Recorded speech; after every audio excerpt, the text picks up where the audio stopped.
Bien, jóvenes, hoy vamos a acabar la primera parte del tema 3, que es calidad de servicio, y empezaremos con la segunda parte, que es diseño de redes. Para acabar, vamos a hablar de calidad de servicio en voz. Entonces, ¿cuál es la implementación de voz IP o voz sobre IP? Tenemos el esquema básico de flujo de voz IP. Hay dos tipos de flujos. Tenemos voz generalmente directa entre los pares, y el protocolo que se utiliza, el protocolo de transporte es RTP o Real Time Protocol, que es un protocolo basado en UDP, pero que tiene algunas características para poder transportar voz, para tener cierta secuencia en la voz. Tenemos también un protocolo de señalización. Siempre en telefonía hay señalización. Entonces este protocolo que se hace entre los pares o entre servidores puede ser SIP, H323, MGC, entre otros protocolos que puede haber, ¿no? SIP es el más popular en voz sobre IP. Tenemos diferentes requisitos de calidad. Los puertos pueden no ser idénticos. Acá tenemos el payload o la carga del RTP, la llamada. Los puertos pueden o no ser idénticos. Tenemos el control de conexión. Entonces, acá lo que hace, manda el medio para el puerto 23 32 800, ¿no? Este puerto acá. Y tenemos acá que manda el medio para el 2290 o 2291, que es la carga de voz sobre IP. Después, el media le llama al gateway. El gateway viene a ser en red, nuestro router que se conecta a la red interna. En voz sobre IP viene a ser el equipo o el switch de comunicaciones que se comunica con la PSTN. PSTN es la red pública conmutada, ¿no? Entonces esa red pública, es red telefónica pública conmutada, es similar a lo que ahora sería Internet para nosotros, pero antes estamos hablando del mundo de la telefonía. El gateway puede estar en cualquier equipo y puede utilizar cualquiera de estos protocolos o códecs para señalización: H323, SIP, MGCP o Megaco, entre otros. La terminación de llamadas entre un medio y otro también lo controla el gateway. Traduce voz y también la señalización, generalmente entre la red telefónica pública conmutada y la red de datos, es lo que hace la conexión. Acá tenemos la PZN y tenemos la red IP. ¿Dónde ustedes van a estar? Pues van a estar en una red IP que se puede o no conectar, si es que tiene un gateway, a la red pública conmutada. En voz sobre IP, también nosotros podríamos no salir a la red pública conmutada, sino solamente quedarnos en una red IP. ¿Cuándo pasa eso? Cuando hacemos voz sobre IP para una sola empresa, que no va a salir afuera de la red, solamente va a estar dentro de la red. Entonces, también puede ser entre dos partes de la red con diferentes requisitos. Tenemos transcoding, que es cambio de codificador, o diferente señalización que puede haber entre el SIP y el H323. Tenemos gateway residencial, gateway de acceso, gateway de negocio, gateway entroncable y gateway de señalización, ¿no? Diferentes funciones que cumplen, ya sea para una casa, ya sea para una empresa, ya sea para el enlace troncal entre dos centrales, o un gateway simplemente de señalización para poder controlar el flujo de las llamadas. Tenemos el Media Gateway Controller, o el controlador de la puerta de enlace controladora del media. Controla los Media Gateway para proveer llamadas extremo a extremo. Entonces acá tenemos el Media Gateway Controller. A los gateways residenciales los controla. Registro de llamadas, autentificación, autorización, encaminamiento, facturación, gestión de recursos, etc. Tenemos que hacer también la traducción de direcciones, de número telefónico, de URL, de email, etcétera, a dirección IP. Cada MGC, cada Media Gateway Controller controla una zona, igual que viene a ser el router principal en USPF.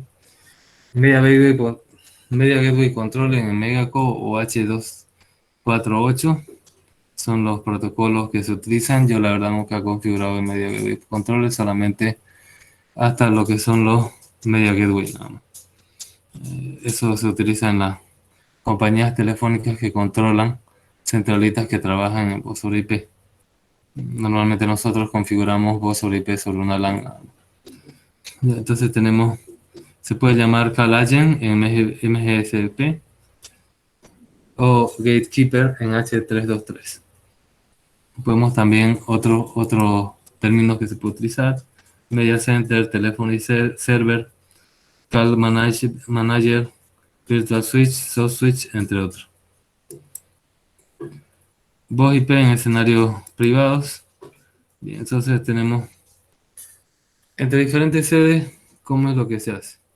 Tenemos una PBX, que viene a ser una central telefónica privada. Por ejemplo, montar un Asterix o comprar una centralita de Cisco.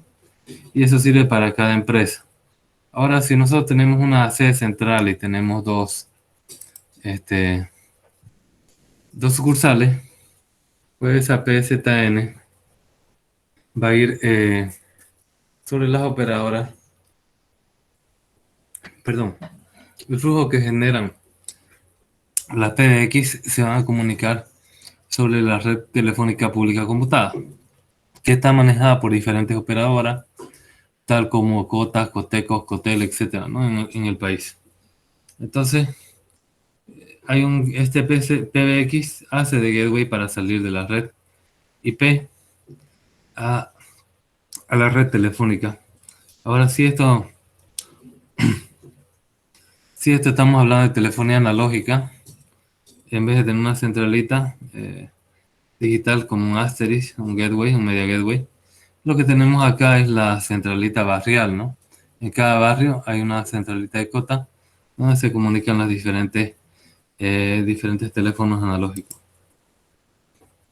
Entonces podemos también tener enlaces dedicados en malla o en hub.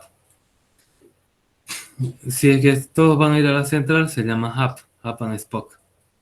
Y si es que todos se comunican, sería en malla. Obviamente, para poder hacer esto tenemos dos opciones. La una sería tirarnos nosotros la conexión, fíjense, ¿no? Desde Portugal hasta Dinamarca y de ahí hasta Grecia.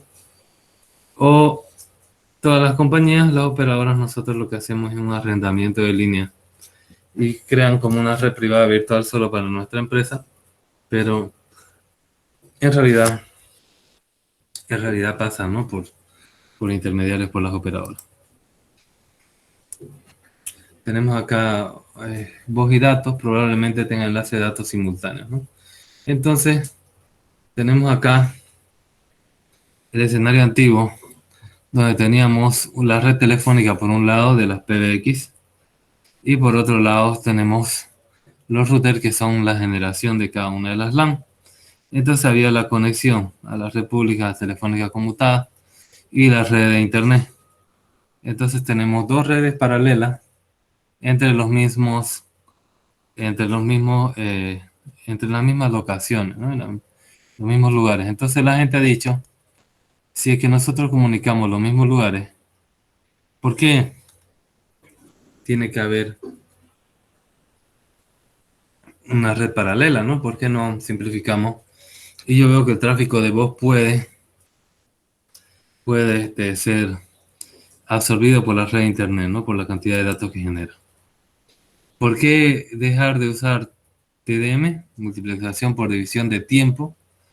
Utilizar la misma infraestructura de datos reduce el CAPEX, el costo de adquisición del capital, y OPEX, ¿no? El costo de operación. El negocio es añadir más servicio al cliente, los telcos añaden datos y los ISP añaden voz, ¿no? Entonces las empresas de telefonía tradicionales introducen lo que son los datos. Por ejemplo, Cotas era una compañía que era solo de voz, introduce datos, internet. Y los ISP añaden voz.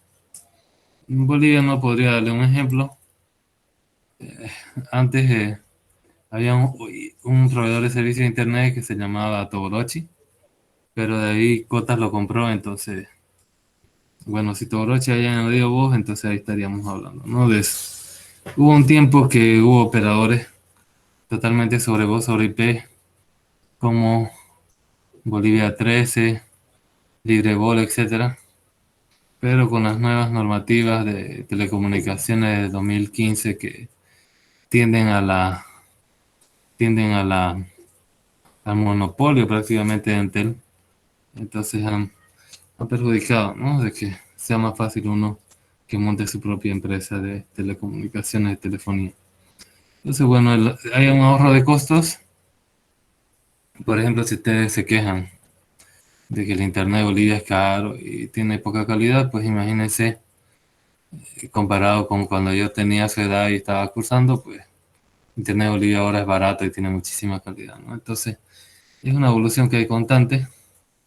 Entonces ya no utiliza multiplexación por división de tiempo que utilizaba la telefonía normal, sino utiliza algo como FDM, que utiliza la red IP, ¿no? Entonces, también podemos aumentar la cantidad de llamadas que se pueden cursar por un enlace. Por ejemplo, la compresión de voz versus los 64 kilobits por segundo en PCM. PCM es la multiplexación por codificación de pulso que se utiliza en la telefonía analógica. Entonces, estos 64 kilobits por segundo pues se reducen, ¿no? A unos pocos, cada unos 5 o 10K. Obviamente reduce la calidad. Si usted tiene una llamada analógica, siempre va a ser mejor, a no ser que haya problemas en los equipos o en la línea, que una llamada digital. Sin embargo, la llamada digital es más fuerte al ruido, la interferencia. Pero se reduce la calidad, ¿por qué? Porque hay un proceso que se llama muestreo estadístico, que solamente te toma muestras en un determinado instante de tiempo de la señal, ¿no? No te la está llevando la señal todo el tiempo de forma continua de la onda. Tenemos supresión de silencio, que nos permite no perder ese tiempo de silencio, no codificarlo. Entonces tenemos el detección de actividad de voz o BAT. Habla quien tiene el tono de 40-50% de actividad frente al tiempo total. Tenemos ganancia estadística. Más sencillo de incluir nuevos servicios de valor añadido. Obviamente las comunicaciones digitales sobre IP han sido una revolución en el mundo, ¿no? Que ha nacido en los años 70. Y cada vez lo que se hace es implementar nuevos servicios. Por ejemplo, tenemos telefonía, voz sobre IP, tenemos datos, tenemos streaming, tenemos video, tenemos voz, tenemos redes sociales, tenemos teleeducación como ahorita y otros servicios, ¿no? Puede hacer la escalabilidad más sencilla y simplifica el enrutamiento alternativo. Tenemos después que han nacido las PBX con interfaces a Ethernet, y esto es lo que se llama convergencia hacia IP. El protocolo IP es un protocolo de capa 3, capa de red, que nace primero para lo que es comunicaciones cableadas a través de Ethernet, pero también el mismo protocolo IP se utiliza para redes Wi-Fi, ¿no? Redes inalámbricas. Entonces, si tenemos una PBX con interfaces IP de Ethernet, entonces podemos reutilizar los servicios PBX como Call Transfer, Call Conference, Plugin Bridging, Group Calling, etc. Señalización no preparada para los retrasos de la red IP. Fabricante con experiencia en voz, pero no en datos, ¿no? Entonces, esta convergencia tiene ventajas y tiene desventajas, pero hay una reducción de costos, eso sí es seguro. Tenemos PBX con enlaces troncales TDM y conversión hacia el router, y en vez de tener solo una interfaz y que el router se encargue de hacer la transformación de voz y datos, lo que hace es que tiene un enlace troncal que hace la conversión entre TDM y voz, ¿no? Entonces eso, el router actúa como media gateway, puede ser una PC, por ejemplo el PBX. En algún lugar los routeros extremos habrá un gateway controller, y los fabricantes tienen experiencia en datos, pero no en voz, ¿no? Ahora es viceversa, ahora el router tiene más carga de trabajo. Ahora tenemos un gateway de switch multipunto. En caso de congestión en la red de datos, emplea la red PSTN, ¿no? Emplea la red telefónica en caso de que haya una congestión en la red de datos. Esto nos ayuda para que cursar las llamadas, en vez de cursar por voz, cursar por datos. Esto no se hace automáticamente, por lo menos a nivel del usuario. El usuario decide por cuál línea ir, ¿no? Como ustedes cuando hacen WhatsApp o llamada telefónica, o utilizan SMS. Tenemos el servidor telefónico remoto. Lo que hace el gateway permite al teléfono IP acceder a los servicios de PBX de la telefonía tradicional, ¿no? Pero estamos hablando de que ese servidor se controla ahora en remoto. Bien, tenemos acá voz sobre IP y calidad de servicio, ¿no? ¿Qué características tiene la voz sobre IP y la calidad de servicio? Tenemos también la calidad de experiencia. La calidad de experiencia o grado de servicio es lo que intenta medir la percepción que tiene el usuario de la calidad. Bueno, por ejemplo, yo para mí ah, el servicio de datos actual para mí es magnífico porque siempre lo voy a comparar con hace 10, 15 años cuando yo empecé a utilizarlo. Entonces, ha habido una gran evolución.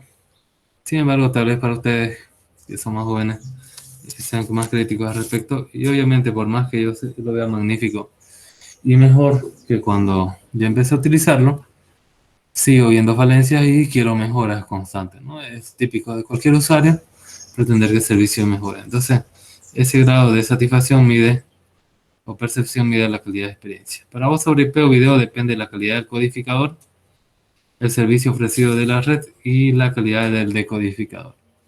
Codificador y decodificador, para voz y video se utilizan codecs. Codecs son programitas que permiten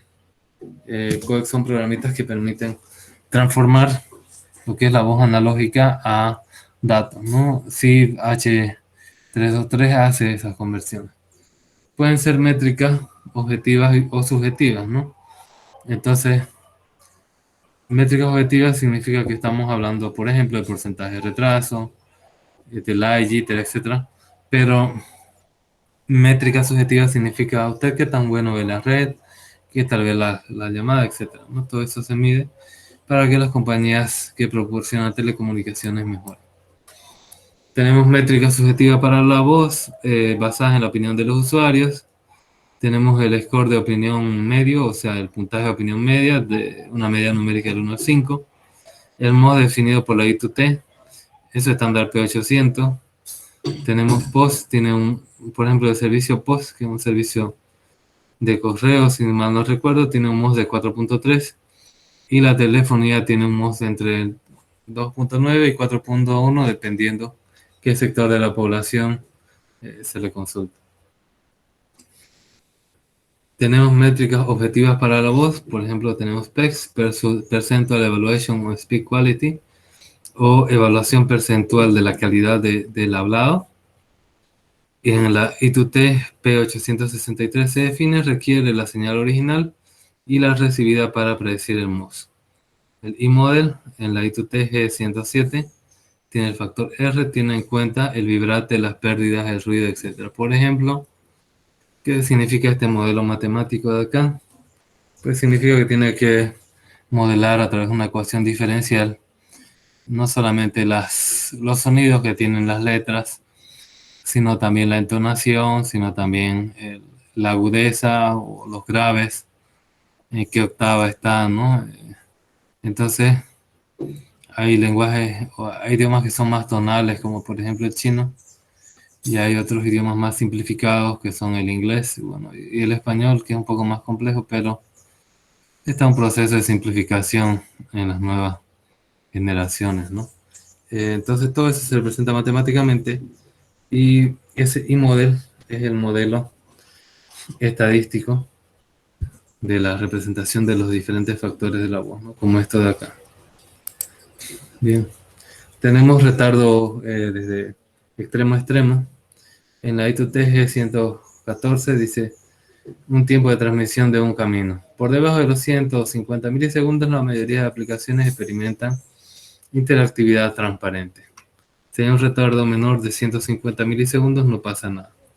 La calidad de servicio público exige un máximo de retardo de 150 milisegundos. En entornos privados es razonable un límite entre 200 y 250. ¿Qué pasa más de eso? Más de eso, las aplicaciones, como son digitales, están programadas hasta aceptar ciertos retardos nomás. No se van a perder los datos o no va a ser viable la comunicación. Bien, entonces, continuando, tenemos, si baja el MOS, o sea, si baja la percepción que tiene media, ¿no? En puntaje los usuarios, mayor a 400 milisegundos es inaceptable. Tenemos escenarios de alto retardo.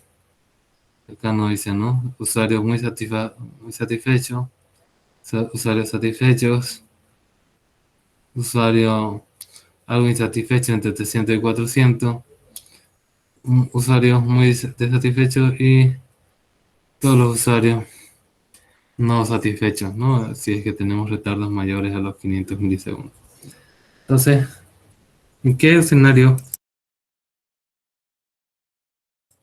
en qué escenarios hay bastante retardo? Cuando no dimensionamos bien la cantidad de saltos que puede tener nuestra llamada telefónica, aunque claro, compañías como WhatsApp y otras lo optimizan, pero si nosotros hacemos una red propia, tenemos que considerar eso y también la capacidad del enlace. Si el enlace tiene poca capacidad, como cualquier tecnología de datos, y peor esta que genera mayor cantidad de información, pues va a presentar mayor retardo. Tenemos acá, supuestamente, la órbita de la Tierra, bueno, no supuestamente, ¿no? Tenemos acá 36.000 kilómetros, que es la órbita de la Tierra. Entonces, de irse de un lado al otro lado del mundo, no debería tardar más de 120 milisegundos, dicen, ¿no?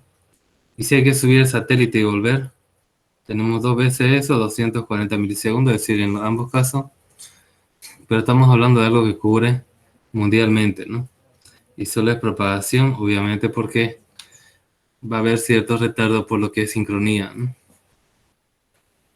Bien, entonces, pero acá aproximando la velocidad que viajan los electrones a la velocidad de la luz, pues no debería tardar más de los tiempos extremos de calidad de servicio. Y tenemos la codificación. ¿Qué es la codificación? Cada uno de los símbolos analógicos que tiene la señal, cualquier señal, y sobre todo se utiliza en voz, se codifica, ¿no? En binario. Entonces acá tenemos, esto se hace a través de un conversor analógico, que se lo lleva a PCM, que viene a ser la modulación de codificación por pulso, y un algoritmo de compresión que PCM lo lleva al frame, a la trama. Esto viaja por una red WAN, y hay un algoritmo de compresión al otro extremo, que lo lleva a la frame a PCM, y una conversión de PCM a analógico, porque todavía su cerebro y su oreja de usted está solamente adaptado a escuchar analógico, no digital. Es el flujo de telefonía en una red WAN. ¿Ya? Entonces, una PBX digital puede ser quien hace la digitalización. Un router entonces suele cubrir la función de compresión y la paquetación. Podría la PBX integrar la funcionalidad del router, también podría hacerlo.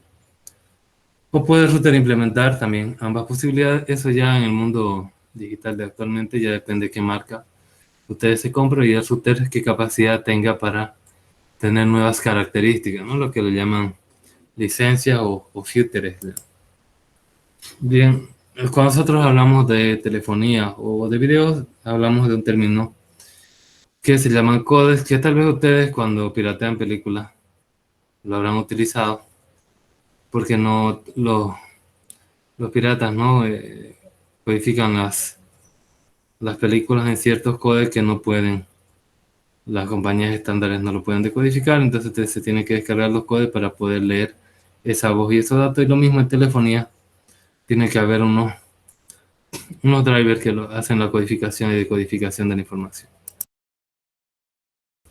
Bien, el códec es crítico en el efecto de la SLA o el acuerdo de nivel de servicio que tenga sobre la calidad.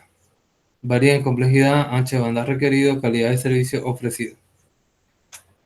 Los más complejos ofrecen mayor calidad percibida y menor vibrato, pero con mayores tiempos de procesado.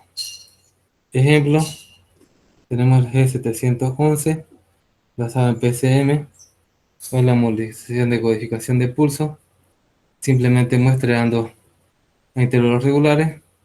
Tenemos el G727, ADPCM, adaptativa diferencial PCM, utiliza predicción de la siguiente muestra y cuantifica eso.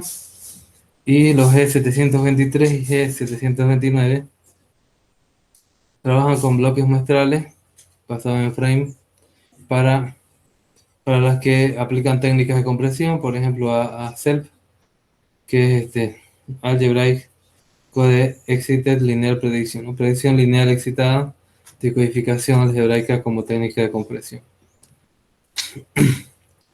Normalmente acá está una configuración de cuál va a ser mi formato de audio, que código voy a utilizar, a qué velocidad, cuál es la frecuencia de muestreo, canales de audio, etc. Retardos constantes en lo que es voz sobre IP. Tenemos el retardo de paquetación. ¿Qué significa retardo de paquetación? El proceso cuando usted pasa, ¿no?, sus datos que son analógicos a la paquetación, ¿no?, a digitalización de la señal. Bien, el tiempo necesario para acumular las muestras depende del tamaño en la muestra que se busque. En general no excede los 30 milisegundos de muestra, es decir, 240 bytes en PCM. A menor tamaño, mayor tasa de llegadas de los paquetes de voz. Retardo del proceso del codificador.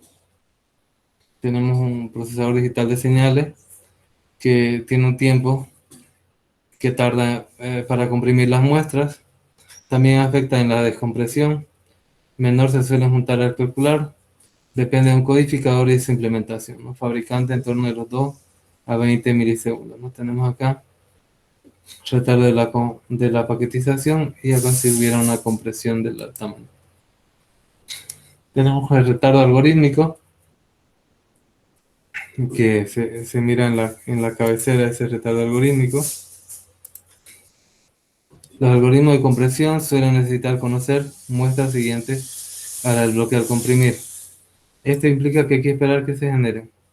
Para G726 es de 0 milisegundos, para G729 5 milisegundos y para G723 1 de 7.5 milisegundos. ¿No? Tenemos acá otro retardo. Retardo de serialización, es decir, de adaptar la señal al medio. Tenemos el tiempo de transmisión, solo se mejora aumentando la velocidad de transmisión. Despreciable por encima de los 100 milisegundos porque es muy pequeño ese retardo comparado con la cantidad de datos que se va a transmitir. Tenemos retardo de propagación. En el coaxial terrestre hay un radio de 4 milisegundos cada kilómetro, ¿no? Entonces, unos 250.000 kilómetros sobre segundo viene a ser retardo.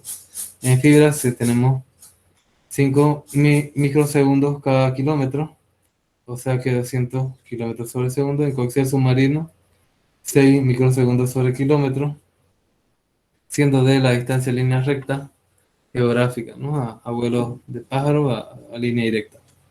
Los enlaces no siguen una línea recta, obviamente hay cierta curvatura por la transmisión de la señal. La I2TG826 hace una estimación. Y acá tenemos nosotros, ¿cuál sería? ¿No? Si la distancia es menor a 1000 kilómetros, ese retardo de propagación va a ser 1.5. Si la distancia está entre 1000 kilómetros y 1200, va a ser 150.000 kilómetros sobre segundo.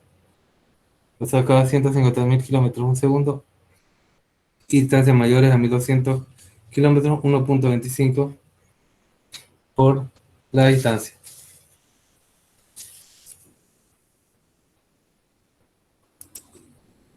Tiempo de procesado o conmutación es en función del hardware, típicamente va a ser de 10 a 20 microsegundos.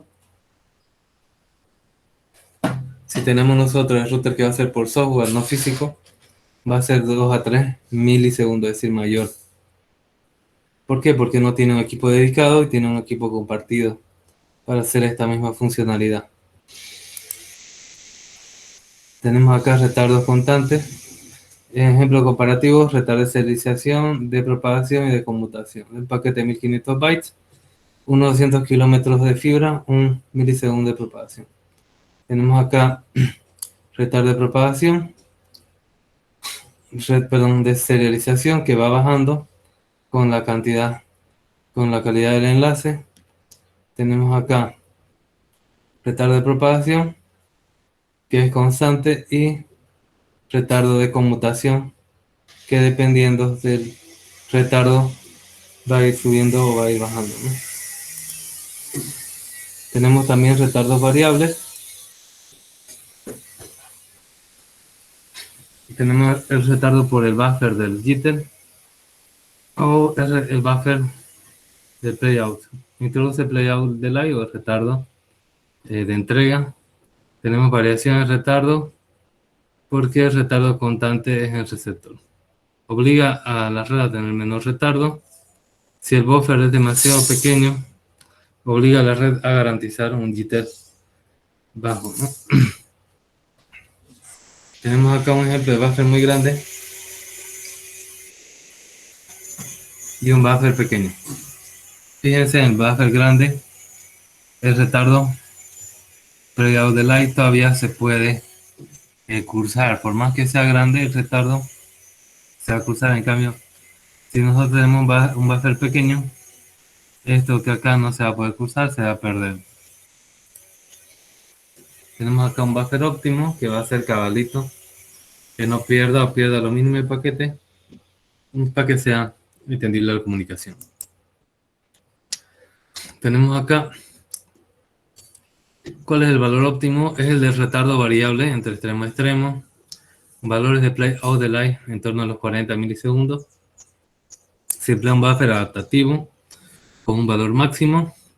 Se vacía el buffer, entonces la próxima llegada se retiene durante el playout delay para reiniciar el buffer. Si se produce un desbordamiento debajo, lo intenta cubrir para el cancelamiento de la pérdida de paquete. Se puede hacer esto en lo que es BOS y aumentar el playout delay, ¿no? Como es adaptativo, se puede reducir el buffer si lo hace de forma lenta. Retardo en la cola o el retardo de programación, schedule delay, tiempo entre el que el paquete se dirige a la interfaz de salida y que empieza a transmitirse, depende de la carga, depende del planificador, ¿no? Entonces tenemos acá el retardo en la cola, que va a depender desde que sale de la interfaz, desde que entra hasta que sale a transmitirse, ¿no? Desde que entra de la interfaz de comunicación hasta que empieza a transmitirse, depende de la carga de este retardo de la cola y depende del planificador, si es que es un FIFO, si es que tiene BCFOR, si es que tiene cola de prioridades, si es que tiene cola con PES, etc. Bien, y tenemos otros retardos que tiene la voz sobre IP. La llamada puede pasar por decodificadores, con lo que implica un nuevo tiempo de codificación. Sedes remotas podrán conmutar llamadas en la sede central. Tenemos la conmutación PBX digital. Requiere convertir a PCM para pasar a la PBX, el de jitter o el de code, los retardos. Requiere volver a comprimir para enviarlas a la segunda sede. Mayores retardos de procesado. Más de 2 compresiones degrada la calidad, ¿no? Porque le va a llegar una señal ya comprimida una vez, entonces si otra vez lo comprime y descomprime, pues se va a perder cierta información. Tenemos el PDD o el Post-Date Delay. Entre marcar el número y que suene al otro teléfono, ese es retardo de marcado, ¿no? De la llamada. Tenemos 1 o 2 segundos para llamadas nacionales y mayor de 4 segundos para llamadas internacionales. Bien, esto sería lo que es calidad de servicio. Para voz sobre IP hay muchos parámetros que tienen que conocer. Ahora vamos a ver lo que es diseño de red. Acá dice la descripción. Supongo que es descripción detallada de los productos y servicios que pueden ir a través de una red. Una planificación de la topología física y lógica de la red. Crear una red, interconectar dispositivos para cierto lugar. A ver, entre las definiciones de Randy y Mauro está más que dice elegir la topología de red, dice Sergio, diseño de infraestructura a través de diferentes medios. Son actividades que se hacen en diseño, pero no es la definición. Estructura de física para montar una red, eso se define en diseño.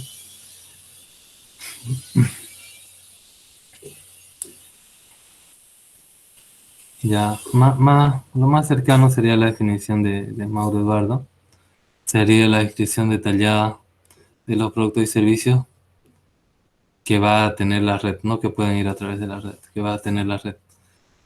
Bueno, también pueden ir, pero más se definiría como va a tener, ¿no? Y ahí se ve, permite hacer una planificación de la topología de física y lógica de la red.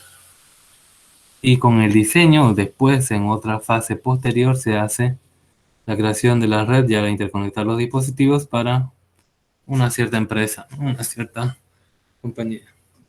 Y más o menos entonces están las definiciones. Es crear como el dibujo, ¿no? El esquema para después hacer las redes. En lo que son los proyectos de redes, muchos de ellos quedan, ¿no? En un dibujo. Por ejemplo, cuando ustedes hacen su proyecto final de carrera, hacen un dibujo grandísimo y solamente cubre cierta parte, ¿no? O sea, cubre, como le podría decir, ustedes cuando ya hacen su demo, en el momento de su defensa, pues utilizan dos equipitos, ¿no? Y ven la conexión. Sin embargo, cuando ustedes hacen su diseño, pues hay 50 equipos, obviamente no lo van a hacer. Eso hace un proceso difícil para entender, para hacerles a entender, ¿no? A los profesores que vienen del área de informática. Porque bueno, en informática todo se puede implementar como es solo software, ¿no? Sin embargo, si ustedes se van a comprar y eso, ¿no? Alquilar para demostrar su proyecto con absolutamente todos los equipos que necesitan, pues le va a salir, no sé, pues, ¿no? Unos $5,000 hablando de equipos baratos, ¿no? Entonces, no sé si ustedes tienen ese dinero. De hecho, mucha gente de las privadas no lo tiene. Entonces el proyecto se presenta en diseño y un demo pequeño, ¿no? Con unos dos, a lo mucho 5 equipos, ¿no? Dependiendo del costo que puedan cubrir ustedes o prestarse o alquilarse, ¿no? Entonces, el diseño me permite ver cómo va a trabajar la red en un futuro.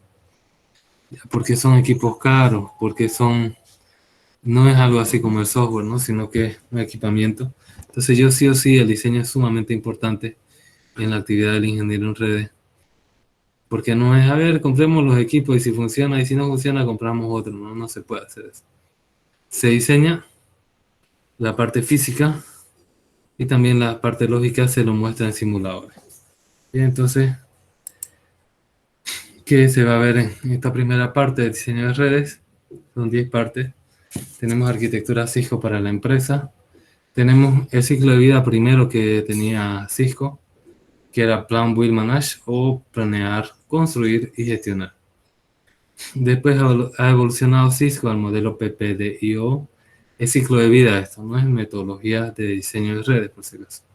La metodología de diseño se llama top-down. Ya, entonces tenemos la fase del ciclo PPDIO, preparar, planificar, diseñar, implementar, operar y optimizar. Identificación de los requerimientos del cliente, que será al principio. Caracterización de la red existente. Diseño de la topología y soluciones de la red. Supongo que cuando hacen su proyecto final de carrera, pues tienen estos puntos que le indican, ¿no? El profesor. Arquitectura Cisco para la empresa. Entonces vamos a ver eso. Y tenemos factores que afectan las decisiones sobre la red que tenemos que considerar al momento de nosotros implementar una arquitectura. Tenemos factores del negocio, ROI, ¿no? Que viene a ser en ahorro o incremento de la productividad. Muchas veces cuando nosotros implementamos tecnología, no es como poner un nuevo punto de venta o que sus empleados se bañen mejor, ¿no? Y se vistan mejor. Eso no le va. O sea, ¿qué quiero decir? Cuando ustedes implementan tecnología, el cliente no lo va a percibir directamente como que va a ganar más dinero. Entonces, ¿cómo ustedes justifican? Ustedes dicen, mire, en la red actual eh, que tiene tal capacidad, pues usted gasta tanto dinero y él solo le puede atender 10 clientes. Usted en la red futura va a gastar tal dinero y va a atender 100 clientes. Entonces hacemos una resta y vamos a decir, te va a ganar tanto menos lo que ha invertido y entonces eso es lo que deja de perder clientes porque tiene una mejor red. Entonces eso le tiene que demostrar al ingeniero en TIC en general porque no va a ser así como directamente, ¿no? Como tener un nuevo punto de venta y ganar más dinero, sino más en lo que usted va a dejar de perder. Se le tiene que decir al cliente más que en lo que va a ganar directamente. Bien, tenemos que también se tiene que ver las regulaciones de la industria o gubernamentales, ¿no? Tenemos competitividad, uso de la tecnología para mantenerse a la vanguardia. Tenemos factores tecnológicos, eliminación de fronteras, sucursales, teletrabajadores, etcétera. Dispositivos móviles, socios o clientes, virtualización, maximización de la eficiencia y reducción de los costos, crecimiento de las aplicaciones, demanda de mayor seguridad, calidad y variedad de servicios. Entonces, cuando ustedes ven una nueva red, tienen que pensar en los factores económicos del negocio y también los factores tecnológicos que le permitan, ¿no? Por ejemplo, eliminación de fronteras permite que nosotros ahorita estemos trabajando. ¿Qué pasaría? ¿Qué pasaría si es que no hubiera las comunicaciones ahora mismo entre ustedes y yo? Si no hubiera esta plataforma Google Meet. Entonces, pasarían dos cosas, ¿no? O no se pasa clase de ninguna forma, si ustedes pierden, por más que tengan los recursos económicos, pierden su semestre. O se les da un libro no impreso. Se le dice, usted va a leer este libro y lo va a resumir al final del semestre. Nos vamos a ver con todas las medidas de bioseguridad y ustedes me entregan su resumen. Si me gusta el resumen pasa y si no, no pasa, ¿no? Más o menos así sería la educación a distancia. Entonces, nos permite eliminar fronteras. Algunos de ustedes pueden estar fuera de Santa Cruz y seguir esta clase tranquilamente. Tenemos la virtualización. Hemos visto en ejemplos, ¿no? De los primeros temas eh, algunas virtualizaciones que yo les he mostrado, algunos pequeños demos. Crecimiento de aplicaciones, demanda de mayor seguridad, calidad y variedad de servicios, ¿no? Cada vez hay más aplicaciones. Por ejemplo, nosotros hemos utilizado para compartir diapositivas, videos y también la pizarra, ¿no? Para educación. Imagínense, para otros fines hay más. Entonces, tenemos tres áreas de optimización de la TI. Tenemos el data center o la virtualización, la red, que es la red sin fronteras, sin bordes, y tenemos las aplicaciones que permiten hacer la colaboración. Cada grupo con sus propios expertos y presupuesto. Arquitectura propuesta por Cisco permite la optimización de cada área individual e interoperabilidad con otra. Tenemos la arquitectura de Cisco Borderless, ¿no? Arquitectura de red de Cisco Borderless o sin frontera. Entonces, que permite conectar con cualquiera persona, con cualquier cosa, donde sea y cuando sea, ¿no? Más o menos así sería la traducción. Conectividad de forma segura, confiable y transparente. Cuatro bloques principales de arquitectura borderless. Tenemos políticas y control aplicado a todos los usuarios y dispositivos. Servicio de red, incluyen resiliencia, control. Ejemplos tenemos Cisco EnergyWiz y MediaNet. Servicio de usuario, movilidad, rendimiento y seguridad. Gestión de conexión. Conexión cuando sea y donde sea, ¿no? En los usuarios de servicio, por ejemplo, yo me acuerdo del año 2009, esto que dice acá, movilidad, rendimiento y seguridad. Cuando yo vine de España, a veces hablaba por teléfono y cuando estaba andando así por zonas donde hay harto tráfico, por ejemplo, la ramada, así, no se me cortaba la llamada, no se escuchaba bien. En ese tiempo estoy hablando, la calidad de servicio de ese tiempo. Y en esos mismos años yo me conectaba por Skype con mi familia acá. Y a veces yo salía de la universidad a las 8 de la noche, ¿no? De Madrid, que acá eran como las 3 de la tarde. Y en el tren, porque yo no estudiaba en Madrid Centro, ¿no? Yo vivía en Madrid Centro, pero estudiaba en un pueblo que se llamaba Fuenlabrada, que está al sur de Madrid.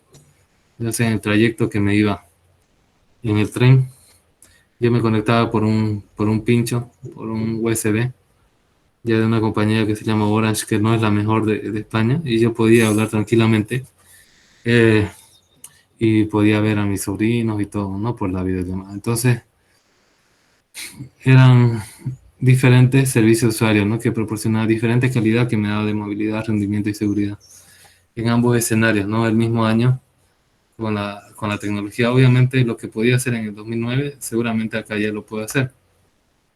Y allá harán otras cosas más avanzadas, supongo, ¿no? También tenemos la gestión de conexión que permite hacerlo cuando sea y donde sea, ¿no? Hay lugares donde la tecnología es más retrasada que no permite esta conexión anywhere, anytime, ¿no? Tenemos acá cuáles son los bloques principales de la arquitectura de Cisco Borderless. Tenemos políticas y control, tenemos los servicios de red sin bordes, tenemos la red de medios, o sea, todo lo que es voz y video, el Wise Energy Cisco para lo que es el control de energía. Tenemos redes de resiliencia y control. Resiliencia significa que se adapte a problemas, no que sea resistente la red y siga funcionando. Tenemos la gestión de conexión sin bordes también. Arquitecturas de video y colaboración. Video y colaboración. Eh, Hay términos que ustedes van a ver que son utilizados de forma, ¿cómo le podría decir? De forma sinónima, aunque no significa lo mismo. Tenemos una red colaborativa y una red convergente. Utilizan términos como sinónimos. Una red colaborativa significa esa red que ustedes pueden interactuar voz, video y datos. Ahora, ¿qué es una red convergente? Es aquella que une voz, video y datos. Eh, se aplica a lo mismo, pero no se ve desde el mundo, del mismo punto de vista. Cuando hablamos de red colaborativa, estamos hablando de interacción de equipo. Cuando hablamos red convergente, estamos hablando de interconexión de equipo. Interacción de equipo e interconexión. Obviamente hay que tener las dos para hacer una comunicación, ¿no? Pero solamente es el punto de vista de donde han nacido esos términos. Entonces acá tenemos una red de colaboración, ¿no? Por eso dice arquitectura de video y colaboración. Cuando hablamos de colaboración estamos hablando de voz, video, llamada. Tenemos tres capas. Tenemos la capa de aplicación de comunicación y colaboración, servicio y colaboración y la infraestructura. Entre las aplicaciones de comunicación y colaboración tenemos mensajería, telepresencia, aplicaciones móviles, conferencia, atención al cliente y software social de enterprise, ¿no? Por ejemplo, nosotros no utilizamos redes sociales, pero podríamos tener. Servicio de colaboración, tenemos ubicación, presencia, administración de sesiones, contactos, políticas y seguridad, etiquetas y framework del cliente. Infraestructura, tenemos el almacenamiento, la red y las máquinas virtuales. Bien, tenemos acá la arquitectura del data center y virtualización. Ya en el capítulo 1 yo les hablé que el data center es el emplazamiento donde están todos los servicios, perdón, los servidores y equipo de comunicación con una determinada climatización, y la virtualización me permite reducir ese data center, y aparte yo puedo contratar la nube, ¿no? Para poder virtualizar mi data center. Entonces tenemos tres componentes para unir la red: el cómputo, almacenamiento y la virtualización. Tenemos la gestión unificada, la fábrica unificada y la computación unificada. La gestión unificada permite automatización, orquestación y gestión del ciclo de vida. Significa que él se va a encargar de turnar los procesos de las diferentes máquinas virtuales. Simplifica el despliegue de infraestructuras físicas, virtuales y en la nube. Por ejemplo, cosas como Clonezilla me permite clonar máquinas virtuales completas y hacer un despliegue rápido. Tenemos fábrica unificada, proporciona red de datos y almacenamiento de alto rendimiento. Conectividad de alta velocidad y disponibilidad, reducción de riesgos en entornos multitenant. Multitenant, ¿saben lo que es un tenant? Tenant es su traducción es inquilino, digamos, ¿no? Y multitenant significa múltiples clientes. Entonces, estamos hablando de una red que puede cursar múltiples clientes. Tenemos también computación unificada, integrar cómputo, red de almacenamiento, administración simplificada para infraestructuras físicas y virtuales en la nube. Con esto de lo que vienen a ser las redes definidas por software, todo esto lo va a hacer un solo ingeniero para 50 switches, ¿no? Ahorita un ingeniero tiene que irse a un switch y poner interfaz, switch port, tal, ¿no? En cambio, si nosotros tenemos todo esto unificado, se va a hacer más rápido para la compañía, ¿no? Entonces, tenemos que ver, puede ser que nos convenga o puede ser que no tanto como ingeniero en redes. Bien, tenemos acá el ciclo de vida de Cisco, el primero que se ha creado, que es Plan Will Manage, ¿no? Entonces, este ciclo de vida fue antes de PPDO. Ustedes seguramente directamente tal vez ya han utilizado PPDO. Entonces tenemos lo que viene a ser Plan Will Manage. ¿Qué significa eso? Las fases son planificación, diseño, diseño y gestión de la red, ¿no? Bien, entonces acá vamos a empezar.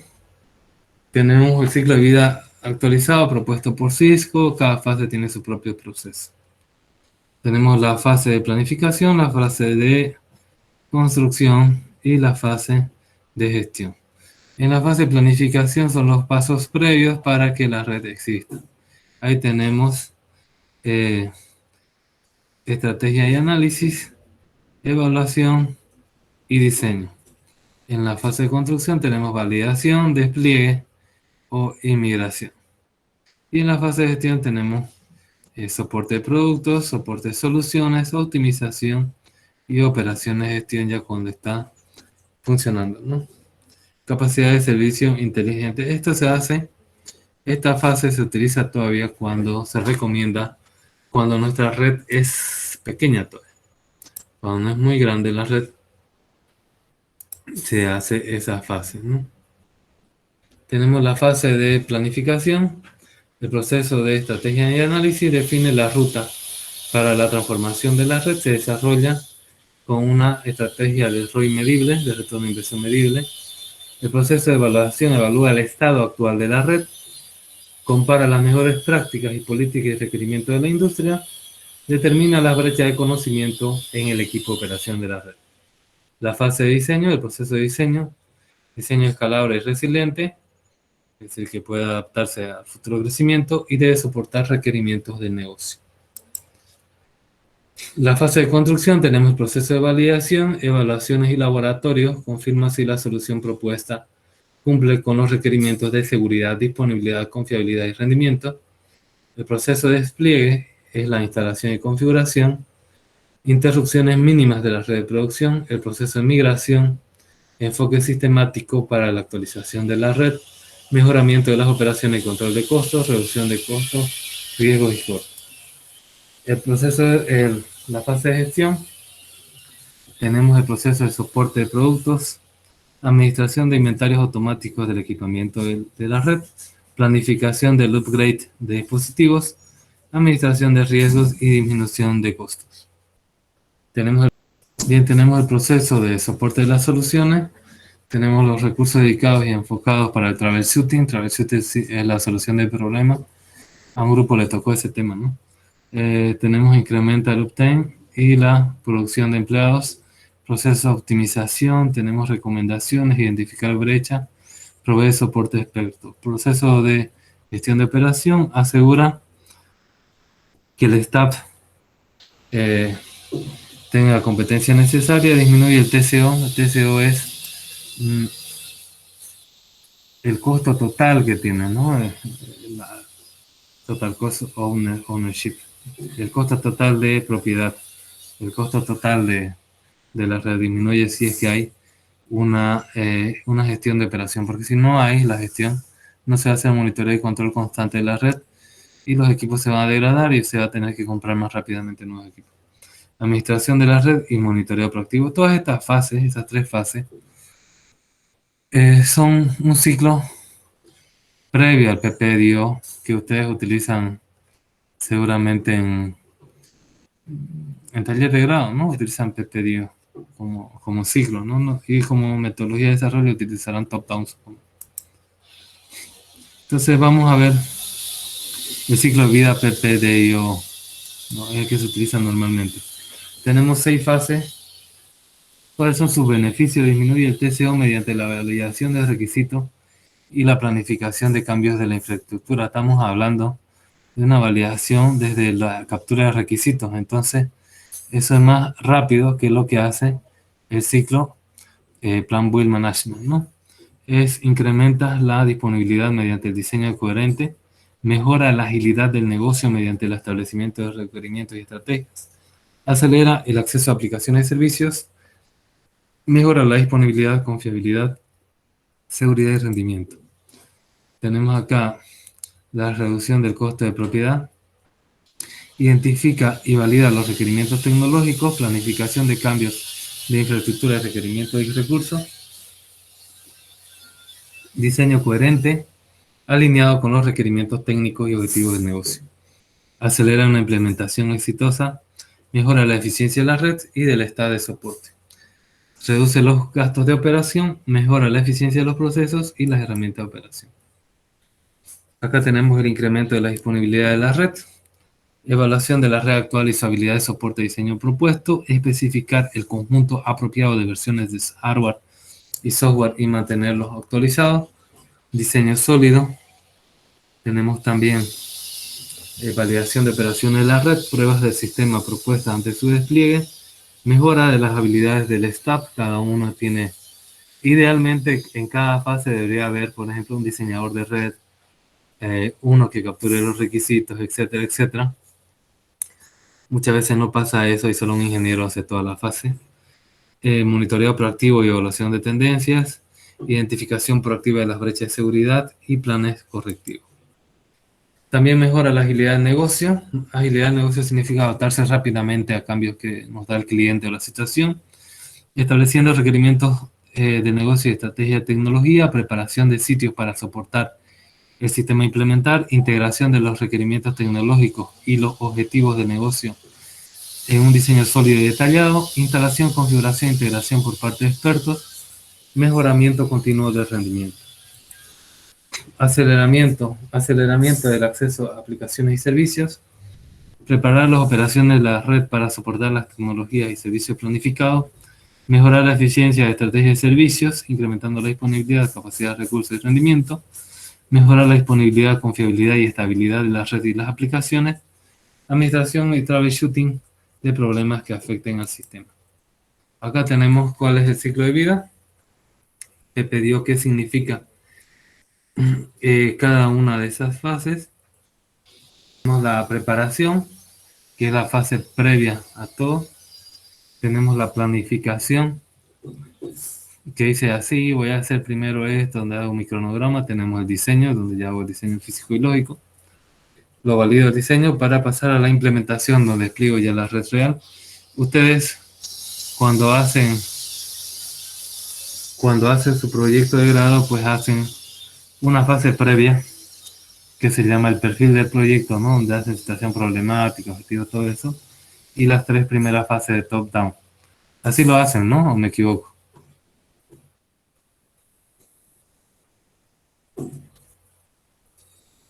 ¿No? Entonces, después de implementación, operación es todo lo que es gestión de la red, con optimización, que son mejoras. Y después el ciclo empieza otra vez para una nueva característica que estamos en la red. Tenemos la fase de preparación, la P de preparación. Determina los requerimientos de la organización y del negocio. Desarrolla la estrategia de la red. propone una arquitectura conceptual de alto nivel acorde a la estrategia, identifica las tecnologías que dan soporte a la arquitectura, define la justificación financiera para la estrategia de la red. La fase de planificación identifica los requerimientos de la red en base a los objetivos, instalaciones y necesidades de los usuarios, caracterización y evaluación de la red, identificación de las brechas, planes de proyecto, define tareas, responsabilidades, hitos, recursos necesarios para la elaboración del diseño y la implementación. Un hito es un punto, ¿no? Es decir, yo hasta el 5 de enero voy a llegar a hacer el cableado, por ejemplo, eso es un hito, un punto en el desarrollo de su red. Después también debe ajustarse al alcance, costos y recursos establecidos en el requerimiento del negocio y realizar seguimiento durante todas las demás fases del ciclo. Tenemos la fase de diseño en base a requerimientos técnicos de negocio, diseño detallado y exhaustivo, provee alta disponibilidad, seguridad, escalabilidad y rendimiento. Incluye diagramas de red y listas de equipos.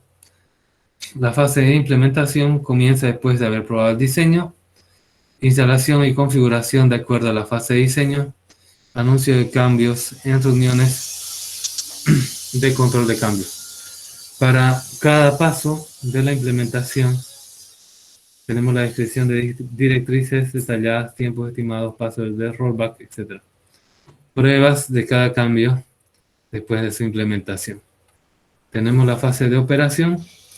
Mantenimiento de la salud operacional de la red incluye la administración y monitoreo del enrutamiento, upgrade, performance y la identificación y troubleshooting de las fallas, generación de traps.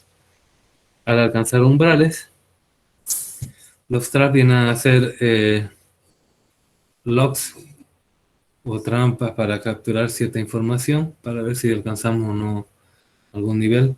Obtención de datos para la fase de optimización. La fase de optimización, esta nunca lo he visto en Bolivia, hasta operación sí lo he visto.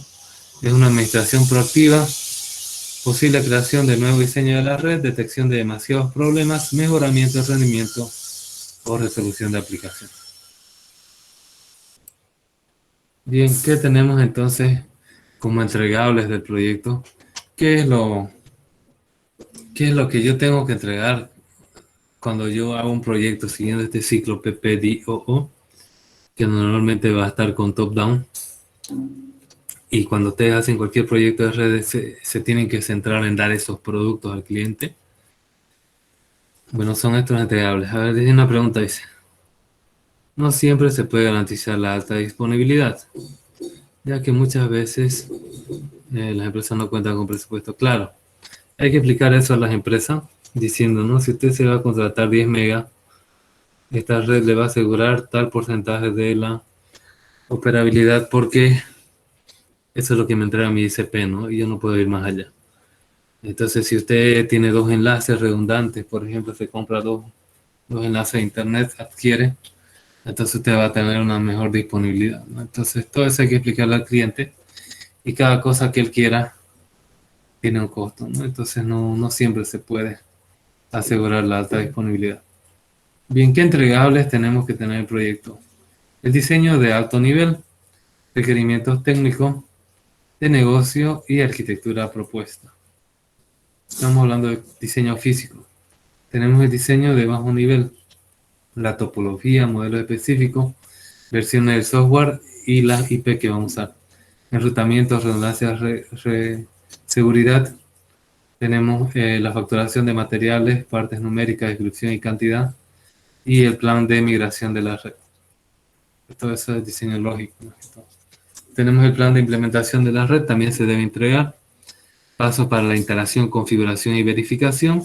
Cada paso incluye descripción, tiempo y referencia de diseño. Plan de pruebas del NRFU o la red lista para su uso, ¿no? Pruebas para la certificación de la solución. Throughput, es decir, el caudal de tráfico que se puede cursar correctamente. Y también tenemos pruebas para la certificación de la solución. Prueba failover. Failover es qué tan resistente es a los fallos la red. Calidad de servicio, seguridad, etc. Bien, tenemos acá la metodología del diseño, tenemos pues los 3 pasos basados en el modelo PBM, en Plan Wheel Management, que va a tener 3 pasos. Primero, en el plan va a tener identificación de los requisitos de la red del cliente, participación de los decision maker o los que toman las decisiones, propuesta de arquitectura conceptual. Paso 2, caracterización de la red existente, evaluación de la red y análisis de las brechas, las gaps que se llaman, lo que hay faltante en la red, los huecos, funcionalidad, performance y calidad. Y paso 3, diseñar la topología y soluciones para cumplir los requerimientos y cerrar la brecha. Diseño detallado de infraestructura, voz sobre IP, red de contenido y servicio inteligente, ¿no? Entonces, en el plan, nosotros tenemos diseño, evaluación y estrategia y análisis, ¿no? Bien, identificar los requerimientos del cliente. Lo primero que ustedes hacen, ya cuando empiezan a trabajar después de haber definido el perfil del proyecto, es captura de requisitos. En cualquier metodología de desarrollo práctico de tecnología, ya sea electrónica, de redes, telecomunicaciones o informática, empieza con una captura de requisitos. Parte del primer proceso de la fase de planificación de PBM. 5 pasos a seguir para identificar los requerimientos del cliente. ¿Qué es lo que hacen primero? Identificar aplicaciones y servicios de red. Pasos 2 y 3, identificar los objetivos y restricciones organizacionales. Pasos 4 y 5, identificar los objetivos y restricciones técnicas.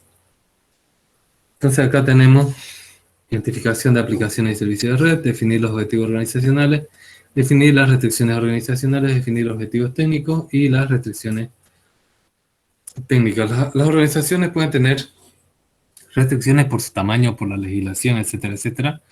Y las restricciones técnicas puede ser porque un equipo no ha llegado a Bolivia y no se vende, o no hay esa tecnología desarrollada, o ustedes como venteros de tecnología o implementadores de tecnología, pues no conocen, ¿no?, alguna tecnología superior y tienen ciertos límites. Todo esto hay que documentar esta información recibida para poder definir mis requerimientos. Tenemos acá las aplicaciones de red, por ejemplo, el tipo de aplicación, las aplicaciones que la utilizan, importancia del negocio y los comentarios, ¿no? Estas tablas ustedes hacen cuando hacen su captura, si utilizan PBM. Identificación, servicio de red, seguridad, QoS, gestión, alta disponibilidad, movilidad, virtualización. Objetivos organizacionales, mejor atención al cliente, añadir nuevos servicios, incrementar competitividad, reducir costos. Restricciones organizacionales, presupuesto, personal, operaciones, política, uso de protocolos, fabricantes, cronogramas.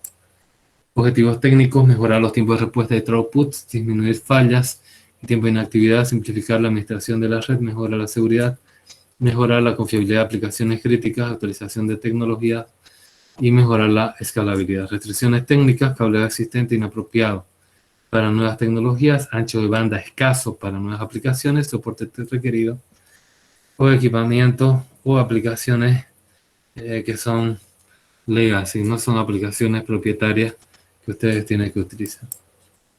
Caracterización de la red existente. Bien, entonces tenemos parte del segundo proceso de la fase de planificación. Identificar las características principales de la red, identificar las herramientas de análisis, auditoría y monitoreo de la red. Recolección de la información. Primero, en el primer paso identificamos las propiedades de la red, topologías, tecnologías, aplicaciones. Aprovechar la documentación existente y si no hubiera hay que generarla a través de entrevistas. Paso 2, auditoría para añadir detalle o descripción inicial. Paso 3, analizar la información. Información adicional de sitio, nombre, dirección, contactos, horarios, acceso al edificio y ambiente, de infraestructura, ubicación y tipos de equipo, dimensiones, cableado, velocidades, energía, direccionamiento, protocolos de voz, video, etc. Herramientas de la auditoría de redes. Tenemos fuente de información para hacer la auditoría. La auditoría es la revisión de si es que según la normativa, las políticas de seguridad de la empresa y la documentación existente, se cumple o no la red con lo que nos dicen. Tenemos fuente de información, documentación existente, si es que hubiera herramientas existentes de gestión. Tenemos Cisco Works, modelos y componentes de hardware, versiones de software, configuraciones. En el caso del software libre, tenemos nosotros, por ejemplo, Nagios, Xenos, Savix, PRTG, tenemos también Pandora, FMS, etc. Información de herramientas nuevas de auditoría de redes, lista de dispositivos, especificación de hardware, versiones de software, configuraciones, información de salida de auditoría, velocidades de interfaz, utilización de enlaces, memoria, CPU, tipos de tecnología WAN y portadoras. Por ejemplo, si ustedes van a hacer una auditoría de la red, pueden utilizar la suite del sistema operativo Kali Linux, que ahí nosotros tenemos, por ejemplo, monitores de la red como Voice, WhatWeb, Maltio, NTOP, Nmap, etcétera, ¿no? Para poder hacer todo este reglamento de información. Tenemos evaluación, herramienta de evaluación de redes, evaluación manual. Podemos hacer con un tiqueado, ¿no? Con un checklist. Podemos utilizar comandos show y logs y algún scripting. Herramientas de auditoría y gestión de redes. Tenemos SNMP, NetFlow, Syslog, CDP, LLP, NVAR, Network Based Application Recognition, infraestructura para Cisco Prime y SolarWinds, SNMP otra vez y NetFlow y Wireshark, ¿no?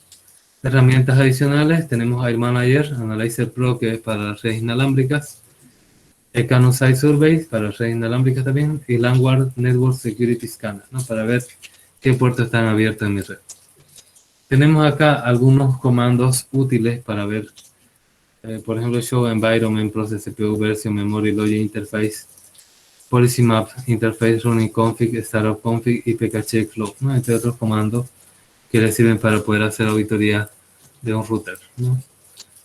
Tenemos acá Show IP Cache Flow, por ejemplo, bytes usa memoria para la caché NetFlow, active número de flujo activo, inactive número de buffer ubicados en la caché, A de flujo creados desde el inicio del resumen, exporting flow, dirección IP y puerto UDP del colector, protocolo IP y puerto bien conocido, total flows, número de flujos desde la última presión estadística, flow sex para cada protocolo, packet flow, promedio de paquetes por flujo por segundo, paquete bytes PKT por cada protocolo, packet sex para cada protocolo, ¿no?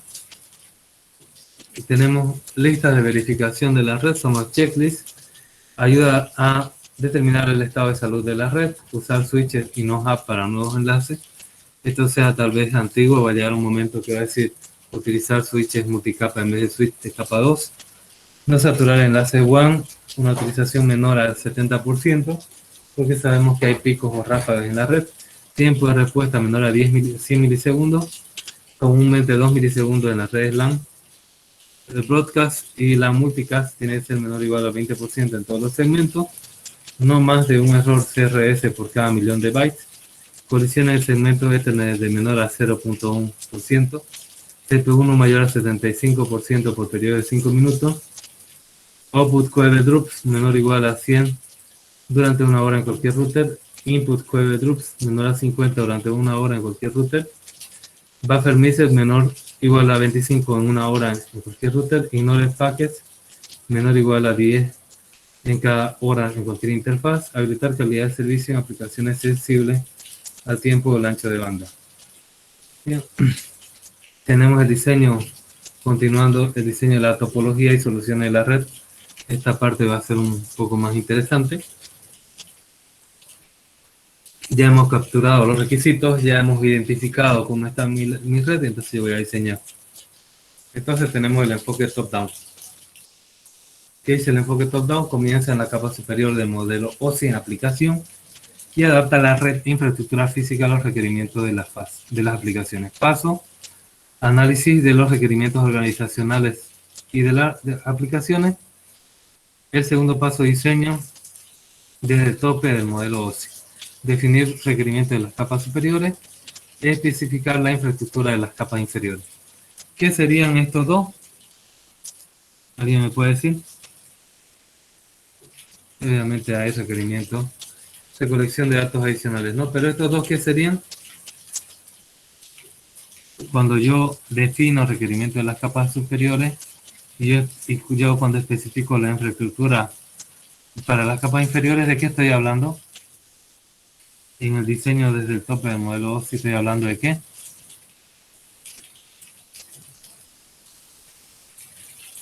¿Alguien me puede decir? Esos dos que están remarcados, ¿de qué estoy hablando? ¿Alguien sabe de qué estoy hablando cuando hablo de esas dos partes remarcadas? Cuando hablo de definir los requerimientos de las capas superiores y cuando hablo de especificar la infraestructura de las capas inferiores, ¿de qué estoy hablando? Estamos hablando de diseño lógico y del diseño físico, ¿verdad? Bien, entonces acá tenemos el diseño top-down de las aplicaciones de diseño, de la infraestructura de la red, ¿no? Si la red es modularizada, implementación de la funcionalidad de herencia, división sublógica, estamos hablando de las VPN, subdivisión lógica que le dé servicio, diseño, IP multicast diseño, etcétera, ¿no? Top-down versus bottom-down. ¿Cuál es la ventaja de top-down? Top-down, ventaja incorpora los requerimientos actuales y futuros y de ventaja requiere bastante tiempo. Bottom-up, basado en experiencias previas, permite una solución rápida, puede resultar en un diseño inadecuado, es un diseño rápido y no considera los requerimientos organizacionales. Pruebas piloto y pruebas de prototipo. ¿Qué es un prototipo? Es un subconjunto del diseño completo.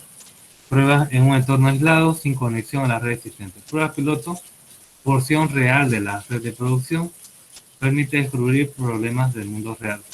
A veces uno utiliza indistintamente los términos, pero piloto, estamos hablando cuando yo pruebo con una partecita de la red real y cuando hablo de prototipo, estoy hablando con una red ficticia, ¿no? Que no es parte de la red real.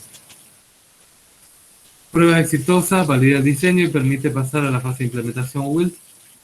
Pruebas fallidas, hay que corregir el diseño y repetir.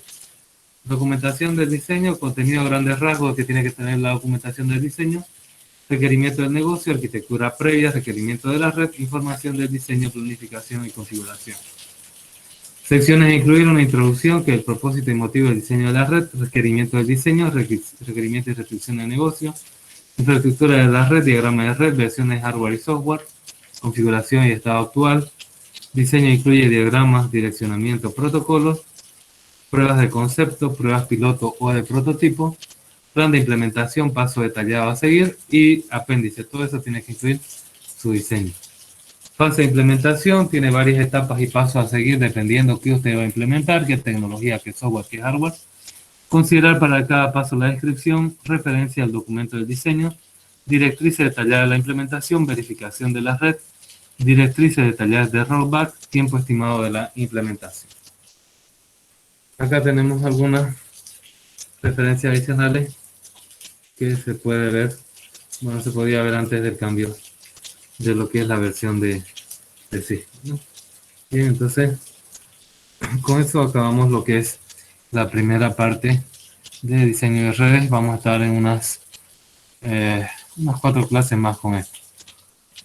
Bien, jóvenes, nos vamos a ver directamente el día lunes. El día viernes tenemos defensa en la facultad y soy tribunal toda la mañana el día viernes, ¿no? Entonces, nos vemos el día lunes. Hasta luego, jóvenes.